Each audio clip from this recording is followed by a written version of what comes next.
I'm a city golfer, you can ask my wife. I've been out there hacking every day of my life. I got the shorts and all the plaid sweaters. That new tailor-made driver didn't make me any better.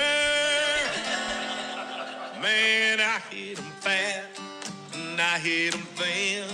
I roll 'em in the bunkers, man, I hit 'em again. Slice 'em in the bushes, crank 'em in the creek. I pop that sucker up and hook it out in the street. Aloha and hello out there, everybody. What's going on? This is Miho from Too Close to Call, and welcome to the Shankapotamus podcast series. Shankapotamus. That's my game.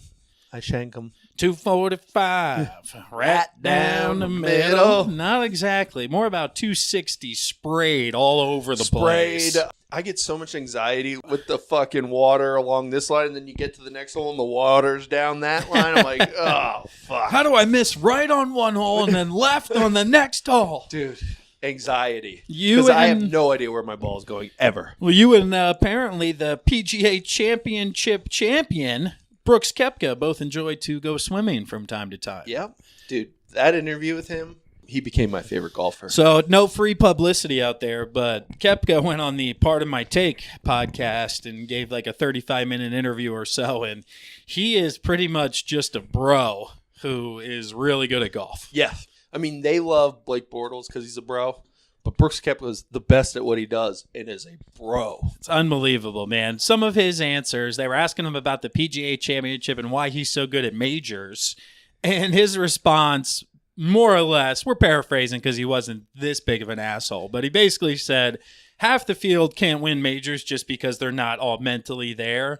And out of the other half, I'm better than half those guys. So basically, I'm playing against a quarter of the field out there. It's really not a big deal, guys. That must be a nice feeling. And he doesn't even like golf. He's just like, yeah, I'm good at it. Yeah, they asked him in the offseason, like, do you always keep playing? He's like, no, I'll take like 6 weeks where I won't touch a club. And I'm just like, that's when people like grind to get better. And Koepka's like, nah, I'm going to go fishing. And he's fucking jacked in Rip City and the chicks love him. Yeah. It's crazy. How about that part of the interview where they were like, hey, you lost some weight. Was that for the golf game? And he was like, no, that's just because I had a photo shoot and wanted to look good. Lost about 30 yards on my drive. Yeah. Afterwards, I was like, shit, I got to eat again, but I sure look good in that photo shoot. He had the thing won after day 2. He was minus 12 and shooting record pace. And then Sunday, he made it a little interesting. Par 70 out there. And like you just said, round 1 and 2, he went 63-65.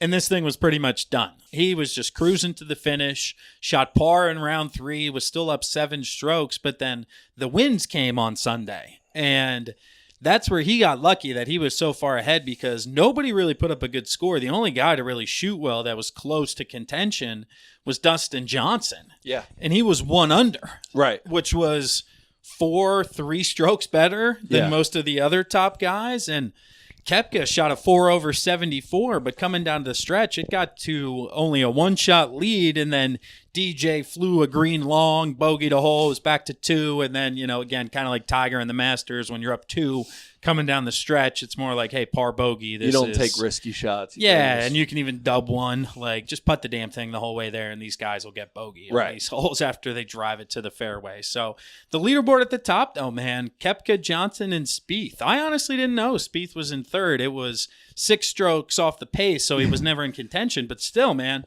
over 500,000 made in a third-place finish is a good spot for him since he's been struggling a little bit, as we brought up in the preview.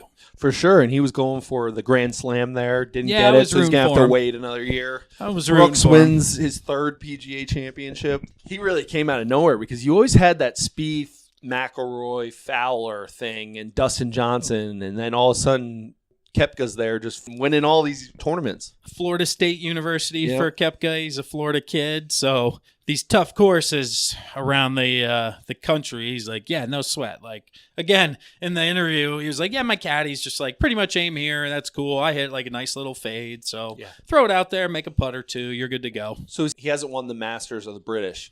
And in the interview, they were like, when are you going to win the British? And he goes, St. Andrews, when are we back there? Yeah, I'll win that one. Yeah. He's like, I'm good on that course. I'm going to win at St. Andrews. Yeah. It's like, oh, okay, cool. But Yeah, #1 in the world now, I believe, all the way up. A new #1 for the first time, which is crazy how that shit works because the guy's won 5 out of 9, 4 out of 8 majors. Like, yeah, he's pretty good, guys. Like, move him up. Tiger doesn't make the cut. Struggled. Kind of crazy, right? Because we talked about that beforehand, how he was there, he was preparing, he knew the course, he'd played well before, and that just doesn't mean diddly because he showed up Thursday and was bad. And they said he looked rusty. And all I could think of, maybe he should have been playing in the tournament the week before. Like, or one of these tournaments. I was going to say, do you think he reconsiders his schedule moving into what's next? The U.S. Open in like a month or so? Yeah, middle of June. So we got a couple weeks before the U.S. Open. So he's probably taking a week or two off, but I would hope he's playing at least one, if not two of these tournaments you would in hope. between. You can't be a one-hit wonder, Tiger. Well, the Open's at Pebble Beach, right? Yeah. Yeah. He's won there. Another course he's played well at, but when they groom it for these majors, it's different than one of these casual tournaments. Fairway's a little thinner, green's a little faster, and those guys, man, Koepka was just throwing darts. He gives those, that's Gucci. That's Gucci, Gucci, bro. What do you think of the Nike hats with the word Nike sideways written? I kind of like them. Do you? Yeah. God, you have shitty fashion taste. You don't like that? No, man. I think it's kind of cool. Why? Like, why? It's different. It's different, yeah, for more money. That's no the doubt. only reason. But I don't know. I'm the swoosh guy. If I had my option, swoosh or the Nike with the word, I'm going swoosh. So seeing all these guys rocking, I'm like, yes, I understand that's the new 2019 push. Right. But I'm looking at those with those shirts, man.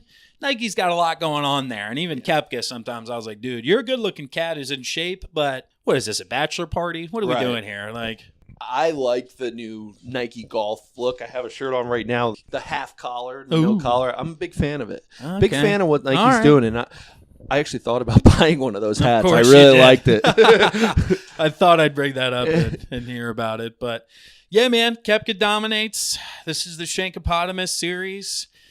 Have you been out recently since last time you went? No, I'm going to try to get out this weekend, Memorial Day weekend. But we'll see. Realized my right elbow flares out a little early through contact, so I got to do the whole put the towel under the elbow, keep it there through the whole thing. I haven't yet, but it was Top Golf. I finally did one of those slow-mos. Yeah. And I was watching the slow-mo, and I was just like, I was like, oh my God, that's so gross. Why has nobody ever showed me this before? See, the person I go to for shot advice is sitting right across from me right now. Yeah, so that's what I'm saying. I ain't the guru, but I can have you hit it out there. Like, I hit a high fade right now, and that's the reason, because I flare the elbow out early, which makes the club come through, and that's where I'm like, okay, if I fix that, maybe I'll hit a fucking ball straight instead of a little fade, and I'll have to aim to the left for it to come back to the middle. Right.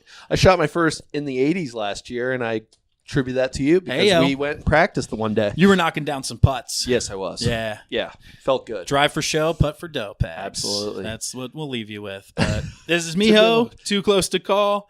Follow us, like us, give us some comments. We appreciate it as always, and we'll talk to you guys soon. Later, guys. Peace. Yeah, I'm 245, right down the middle, and I'm Mr. Green to the left, just a little. Chili dip away and put it all together. Hit that son of a bitch right up there in the leather. If you call that good, and let me press on the side. You can put me down for a 5.